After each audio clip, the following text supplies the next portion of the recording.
आपने ये चीज रिसेंटली बहुत ज्यादा नोटिस की होगी कि इस बार की गर्मी कुछ खास है, यानी कि गर्मी में और भी ज्यादा गर्माहट है, राइट। एंड पिछले 80-80 100-100 साल के रिकॉर्ड जो है वो इजीली ही टूटते जा रहे हैं।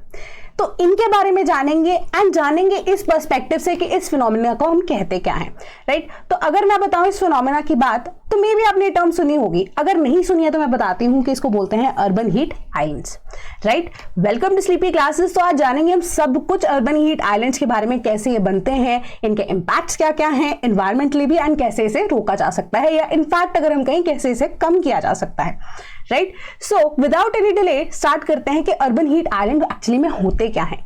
तो एनवायरमेंटल प्रोटेक्शन एजेंसी की जब हम बात कर रहे हैं, उनकी अगर अकॉर्डेंस हम डेफिनेशन देखें अर्बन हीट आइलैंड की, तो ये कहा जाता है कि ऐसे आइलैंड यानी कि ऐसे हीट पॉकेट्स जो क्रिएट हो रहे हैं डिफरेंट एरियाज में, जो कि पर्टिकुलरली क्या हैं, अब अर्बन एरियाज हैं, वहां पे ये हीट पॉकेट्स इवेंचुअली अगर आप देखेंगे ज्यादा क्रिएट हो रहे हैं। माने कि अगर आप डायग्राम को इस तरीके से ध्यान से देखेंगे तो हमारे पास कमर्शियल एरिया है, उससे पहले रूरल एरिया या सब अर्बन एरिया है। टेम्परेचर का डिफरेंस जो है वो रिलेटिवली रूरल एरिया से सब अर्बन एरिया का थोड़ा सा ज्यादा है। उसके बाद हम commercial area, downtown area, urban residential area की तरफ अगर हम देखें तो टेम्परेचर राइज पे जा रहा है ना। एंड उसके बाद अगेन एक पार्क वाला जो एरिया आ रहा है वहां पे रिलेटिवली टेम्परेचर कम है, ठीक है। इसके बाद अगेन अगर हम सब अर्बन एरियाज की तरफ चले तो रिलेटिवली टेम्परेचर थोड़ा ज्यादा हाई हो जाता है, क्योंकि सब अर्बन है ना, तो वहां पे अर्बनाइजेशन का कुछ ना तुक्का चीज तो नजर में आएगी, राइट। तो इस वजह से थोड़ा सा टेम्परेचर और बढ़ जाता है। एंड अगेन अगर हम रूरल फार्मलैंड की तरफ चले तो वहां पे टेम्परेचर रिलेटिवली कम है, ठीक है। तो इस वजह से क्या है कि आप एक आइलैंड को इमेजिन करते हैं, है ना। सपोज कीजिए एक आइलैंड है, इसके आसपास क्या है, वाटर बॉडी रहती है ना। तो आइलैंड तो हम इसी को बोलते हैं कि any particular land mass surrounded by water on all it's sides. तो इसी तरीके से इसे हम अर्बन हीट आइलैंड बोलेंगे। क्यों? क्योंकि एक पर्टिकुलर अर्बन एरिया है जो एक हीट का गढ़ है, जिसको हम लैंडमास कंसिडर करेंगे, और आसपास वाला जो एडजॉइनिंग एरिया है वहां पे उसका टेम्परेचर रिलेटिवली कम है, तो इसको हम आइलैंड की तरह ही ट्रीट करते हैं। बट यहाँ पे हमारे पास अर्बन यानी कि अर्बन एरिया में एग्जिस्ट कर रहा है, हीट एग्जिस्ट कर रही है, और वो आइलैंड की तरह है, यानी कि आसपास वाले इलाकों में नहीं जा रही है, सिर्फ अर्बन एरिया तक ही सीमित है। तो ये किस वजह से होता है? तो as per environment protection agency माना जाता है कि जब भी हम किसी भी नेचुरल चीज को वापस से डोमिनेट कर देते हैं, ठीक है, एंथ्रोपोजेनिक कॉजेज यानी कि ह्यूमन इंटरफेरेंस की वजह से या ह्यूमन एक्टिविटी की वजह से कोई भी ऐसी चीज जो कि नेचुरली अकर कर रही थी उसको हम रिप्लेस करके किस चीज से रिप्लेस कर देते हैं? बिल्डिंग से, पेवमेंट से एंड अदर सर्फेसेस से। जब हम उसको रिप्लेस करते हैं तो इस वजह से क्या होगा, कोई भी चीज पक्की कर देते हैं ना, कच्ची जमीन को हटाकर वहां पे कोई भी चीज पक्की कर देते हैं, तो वहां पे क्या होगा, हीट की एब्जॉर्प्शन बढ़ जाती है, हीट की रिटेंशन जो है वो रिलेटिवली बढ़ जाती है। इस वजह से हमारे पास अर्बन हीट आइलैंड्स होते हैं, ठीक है। इसी की वजह से अब अगेन क्या हो रहा है कि जो इंक्रीज हो रहा है एनर्जी कॉस्ट के अंदर भी, आप देखेंगे कि ऑलरेडी अर्बन एरियाज में एनर्जी की या इलेक्ट्रिसिटी की ओवरऑल अगर हम बात करें प्राइसेस हाई रहते हैं, बट गर्मी बहुत ज्यादा उस इलाके में रह रही है तो और ज्यादा एनर्जी कंजम्पशन हो रही है, सरकार के ऊपर और ज्यादा बर्डन पड़ रहा है। अब लोगों को जो कि अब अर्बन एरियाज में रिजाइड कर रहे हैं उनकी जेब के ऊपर भी अगेन असर पड़ रहा है। तो ये सर्कल कंटिन्यूअसली चलता जा रहा है, राइट। तो इसे हम अर्बन हीट आइलैंड ही मानकर चल रहे हैं, राइट। तो अब ये कैसे होता है वो देखते हैं कि क्यों है अर्बन और रूरल के बीच का डिफरेंस ऐसा। पहली चीज सरफेस टेम्परेचर, वही चीज मैं आपको बता चुकी हूं, कोई भी चीज जो कच्ची थी, कच्ची जमीन है ना, वो पोरस है, उसके बारे में भी जानेंगे। वो कच्ची जमीन जो है रिलेटिवली कम हीट ट्रैप करेगी एज कंपेयर टू एक पक्का कोई भी आप सरफेस उस पर लगा देंगे। आप सपोज कीजिए कि किसी भी मार्बल के ऊपर आप पैर नहीं रख सकते हैं, डायरेक्टली धूप उस पर पड़ रही होगी, बट रिलेटिवली अगर आप कंपेयर करेंगे किसी भी जमीन जो कि कच्ची है उसके ऊपर आप पैर इजीली रख पाएंगे, राइट। तो ये इसका एक एग्जांपल है कि सरफेस का टेम्परेचर इन द विलेजेस अगर आप देखें रिलेटिवली बेरेबल है, ठीक है। बट यहाँ पे क्योंकि अर्बनाइजेशन की वजह से फर्दर क्या हो रहा है कि पक्की जमीन होने की वजह से हीट एब्जॉर्प्शन बढ़ रही है, पहली चीज। दूसरी चीज ट्रांसपिरेशन। ट्रांसपिरेशन क्या है कि जितने भी प्लांट्स हैं, जितने भी ट्रीज हैं, जो कि रेस्पिरेशन यहाँ पे कहा जाता है ना, रेस्पिरेशन के साथ साथ ट्रांसपिरेशन भी हो रही है। ट्रांसपिरेशन क्या होती है कि जब लीव्स से किसी भी प्लांट के पानी एब्जॉर्ब होता है तो आसपास वो कूलिंग इफेक्ट रख रहा है ना, कि ट्रांसपिरेशन जो जहां से अब पानी जो इवेपोरेट हो रहा है लीव से वो जा रहा है एटमॉस्फेयर की तरफ, साथ साथ वो क्या कर रहा है, वो कूलिंग इफेक्ट भी कर रहा है, राइट। अब इसका बेस्ट एग्जांपल यही है कि गर्मियों में जब हमें पसीना आता है, पसीने से टॉक्सिन्स तो जरूर रिलीज हो रहे हैं बॉडी के अंदर, बट वो एक कूलिंग इफेक्ट भी लेकर आता है। सिंपल तरीके से अब ऐसे ही प्लांट्स में होता है कि ट्रांसपिरेशन से कूलिंग इफेक्ट भी आ रहा है। बट अब अर्बन एरियाज में इतने प्लांट्स भी, या अगर आप कहें वेजिटेशन की बात, तो वेजिटेशन इतनी एग्जिस्ट नहीं करती, इस वजह से भी टेम्परेचर जो है अर्बन एरियाज में बढ़ रहा है। कंपेयर करें अगर हम इसको रूरल एरियाज के साथ, वहां पे भी टेम्परेचर अगर आप देखेंगे रिलेटिवली कम हो रहा है, वन ऑफ द रीजंस। इसके अलावा presence of cement, asphalt, brick, glass, steel and dark roofs. गांव में पक्के घर बन रहे हैं बट इतने नहीं है, अभी भी लोग काफी कच्चे घरों में रहना प्रेफर करते हैं, है ना। अब वहां पे बात कर ले अगर अब रूरल एरिया से अर्बन एरियाज की तरफ बढ़ते हुए, तो अर्बन एरियाज में हम देख रहे हैं कि पक्के घर ही बन रहे हैं, वहां पे सीमेंट यूज हो रहा है, एस्फॉल्ट यूज हो रहा है, ब्रिक्स यूज हो रही है, ग्लास ज्यादा यूज हो रहा है, स्टील यूज हो रहा है, डार्क रूफ्स यूज हो रही है। इसमें क्या हो रहा है, एब्जॉर्प्शन हो रही है, ठीक है, हीट ट्रैप हो जाती है। ग्लास की जब हम बात कर रहे हैं, ग्लास को छोड़कर यहाँ पे जितने भी cement, asphalt, brick and dark roofs या स्टील की बात करें, इन सब का एल्बिडो बहुत ज्यादा कम होता है। अब एल्बिडो क्या होता है, एल्बिडो इज कि कितनी आपकी कैपेबिलिटी है या कितनी एक सब्सटेंस की कैपेबिलिटी है कि वो सन की रेज को या उसकी हीट को वापस से रिफ्लेक्ट कर सके। तो अब हम एग्जांपल के तौर पे बोलते हैं ना कि स्नो का एल्बिडो बहुत ज्यादा हाई होता है, क्यों, क्योंकि लाइट कलर की होती है स्नो, है ना, तो वो इजीली रिफ्लेक्ट बैक कर सकती है सनलाइट को। सिमिलर तरीके से यहाँ पे भी अगर हम देखें, ग्लास के अलावा सभी डार्क कलर के हैं, है ना, तो अब हीट को वो एब्जॉर्ब करेंगे।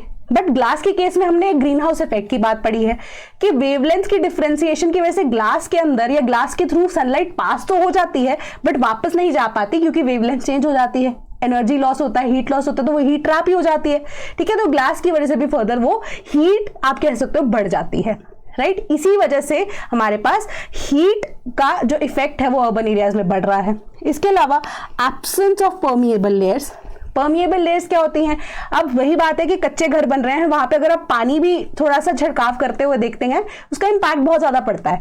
बट अब जो एस्फॉल्ट, सीमेंट, इनकी क्योंकि नॉन पोरस है, पानी इनके थ्रू जा ही नहीं सकता, तो अब इफेक्ट यही रहेगा कि पानी अगर आप फेंक भी देते हैं या पानी आ भी रहा है कि परमिएबल ये नहीं है, इसी वजह से परमिएबिलिटी के ऊपर या आप कह सकते हो कूलिंग इफेक्ट जो है वो नहीं हो पाता है, राइट। अब ह्यूमन स्किन से अगर मैं आपको बता रही थी बात, तो ह्यूमन स्किन से हमारे स्वेट क्यों निकलता है, स्वेट ग्लैंड्स है, सिक्रीट करते हैं, बट ऐसा कोई सेक्रीशन प्रोसेस जो है वो एस्फॉल्ट सीमेंट में अवेलेबल नहीं रहता एज कंपेयर टू जब हम बात कर रहे हैं ह्यूमन स्किन या इवन की सॉइल की जब बात करते हैं। परमिएबल रहती है, पोरस रहती है, पानी इजिली सीप डाउन कर सकता है, कूलिंग इफेक्ट भी हो सकता है, तो इस वजह से यहाँ पे अगेन अर्बन एरियाज में हीट बहुत ज्यादा रहती है, ठीक है। एंड सबसे बड़ी बात, शहरों में जो घर है ना वो बहुत ही क्लोज प्रॉक्सिमिटी में है। गांव के घर आप देखेंगे बहुत बड़े होते हैं, इवन कि छोटे भी होते हैं, बट काफी एक डिस्टेंस के ऊपर रहते हैं एक दूसरे के साथ, तो इसी वजह से जो है आसपास जो है वो हीट इजिली ट्रैप नहीं हो पाती है। वेराज घरों, अगर आप अर्बन एरियाज में घर देखेंगे काफी क्लोज प्रॉक्सिमिटी में है ना, तो अब सपोज कीजिए कई बार ऐसे घर भी है इतने क्लोजली पैक्ड हैं कि एक एसी का कंप्रेसर दूसरे एसी का कंप्रेसर, बीच में जगह ही नहीं बचती, है ना, तो इस वजह से हीट ट्रैप और ज्यादा बढ़ जाता है, कोई जगह ही नहीं मिलती है इसको बाहर निकलने के लिए, ठीक है। अब गर्म चीज तो ऊपर की तरफ ही राइज करेगी जनरली, है ना, तो अब लेस डेंस होने की वजह से, इस वजह से भी आप देख रहे हैं कि क्लोज प्रॉक्सिमिटी में होने की वजह से हीट ट्रैप जो है वो और भी ज्यादा बढ़ रहा है। इसके अलावा एक और कॉन्सेप्ट आता है हमारे पास वेस्ट हीट का। वेस्ट हीट क्या है, एंथ्रोपोजेनिक कॉजेज की वजह से वेहिकुलर हीट हो गया हमारे पास, है ना, फॉर एग्जांपल, तो ये सारी की सारी हीट अगेन ट्रैप हो जाती है। बट अगर आप देखिए वेस्ट हीट के अंदर ना हमारे पास और भी ज्यादा टॉक्सिक गैसेस भी होती है। फॉर एग्जांपल अगर हम देखिए ग्रीन हाउस गैसेस में कार्बन डाइऑक्साइड भी होती है, कार्बन मोनोऑक्साइड भी कई बार वेस्ट हीट में हमारे पास होती है, राइट। तो ये वेस्ट हीट जो है, कार्बन डाइऑक्साइड अब डेंस होती है ना, तो उस वजह से क्या है और ज्यादा हीट के साथ वो मिक्सअप हो रही है, तो वो आसपास अगर आप देखिए तो स्प्रेड बहुत ज्यादा बढ़ जाता है एंड अगेन वो डेंस हो जाती है, क्योंकि काफी कॉमन कॉन्सेप्ट है वेस्ट हीट का भी हमारे पास। तो इसीलिए आसपास अगर आप नोटिस करेंगे जो हीट है वो ट्रैप रह जाती है, या अर्बन एरियाज में हीट ट्रैप होकर सरफेस के आसपास ही यहाँ पे हमें देखने को मिलती है, इस वजह से गर्मी भी बहुत ज्यादा पड़ रही है। तो अब इसका इम्पैक्ट क्या है उसको देखते हैं। सबसे पहली चीज कि टेम्परेचर राइज, बिल्कुल कॉमन सी बात है कि शहरों में बहुत ज्यादा टेम्परेचर सडनली बढ़ रहा है, ठीक है। दूसरी चीज कि creation of warmer air pockets, कि जहां जहां पे शहर हैं वहां पे वार्मर एयर पॉकेट्स क्रिएट हो रही हैं। साथ ही साथ हार्म्स द नेटिव स्पीशीज। अभी कैसे हो रहा है कि हार्म नेटिव स्पीशीज को कैसे है, गली मोहल्ले को तो स्पीशीज को तो इंपैक्ट पड़ ही रहा है, इसका गर्मी का असर देखने को मिल रहा है। इसके अलावा अगर आसपास कोई स्ट्रीम बह रही है, पानी है, नदी है, उसके ऊपर भी इसका इंपैक्ट है।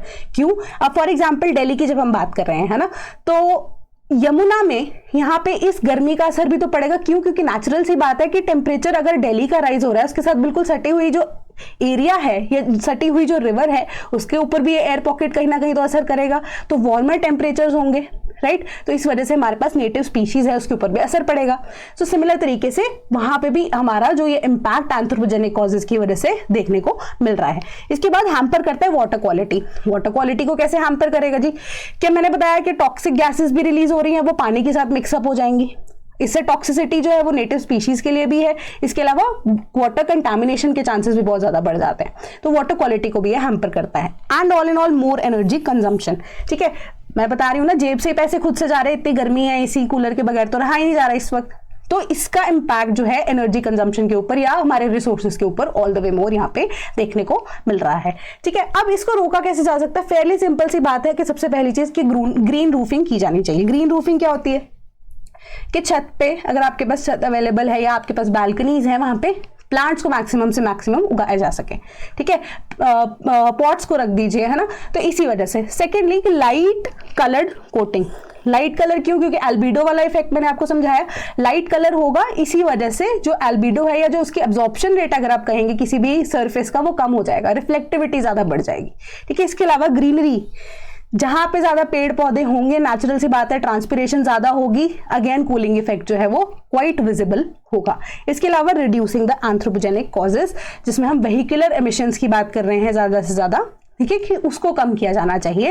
एंड ऑटोमेटिकली हम देखेंगे कि आने वाले टाइम में जैसे कि मॉनसून्स भी आ जाएंगे, उसके बाद नेक्स्ट ईयर की गर्मी में जनरली थोड़ा बहुत इंपैक्ट इसका देखने को मिलेगा, बट अभी के लिए climate change is a bigger concept and उसी का एक छोटा सा पार्ट हमारे पास ये था, ठीक है? तो अगर आपको कोई भी अब इंफॉर्मेशन चाहिए हो इसके रिगार्डिंग, इस पे कमेंट करना, I personally reply to it. And अगर आप बीपीएससी की तैयारी कर रहे हैं जो कि इस साल सितंबर में होगा, सितंबर एंड या अक्टूबर के आसपास इसकी डेट है, राइट? तो आप अभी से तैयारी शुरू कर सकते हैं, अभी भी डिले नहीं हुआ है हमारे बैच के साथ जो कि है Parakram batch for 70th BPSC prelims cum mains. यहाँ पे दोनों की तैयारी आप एक साथ कर सकते हैं फॉर जनरल स्टडीज, जहाँ पे आपको टॉपिक वाइज लेक्चर्स मिलेंगे, बिहार स्पेसिफिक भी, एंड साथ ही साथ जनरल स्टडीज जो कि कॉमन रहती है syllabus for UPSC as well as state पीएससीज, राइट? इसके अलावा आपके पास करंट अफेयर्स होंगे national international as well as Bihar specific जो कि जनवरी 2023 ऑनवर्ड्स आपको अवेलेबल है। एंड साथ ही साथ आपको यहाँ पे एक डेडिकेटेड टेलीग्राम ग्रुप भी दिया जाएगा अगर आप इस बैच में एनरोल करते हैं। And practice MCQs for prelims and mains will also be available to you, right? All at a price of 9999। इसके ऊपर अगर आप चाहते हैं कोई भी और क्वेरी जिसमें आपको ये और इसके बारे में डिटेल्ड इन्फॉर्मेशन चाहिए, राइट? तो हमारा टोल फ्री नंबर है, अगेन मैं आपको स्क्रीन पर दिखा देती हूँ, 1800-890-3043। यहाँ पे आप कॉल करके और भी अगर आप सूचना जानना चाहते हैं या और भी इंफॉर्मेशन चाहते हैं इस बैच के बारे में तो आपको मिल जाएगी, right? That was all for today, thank you so much.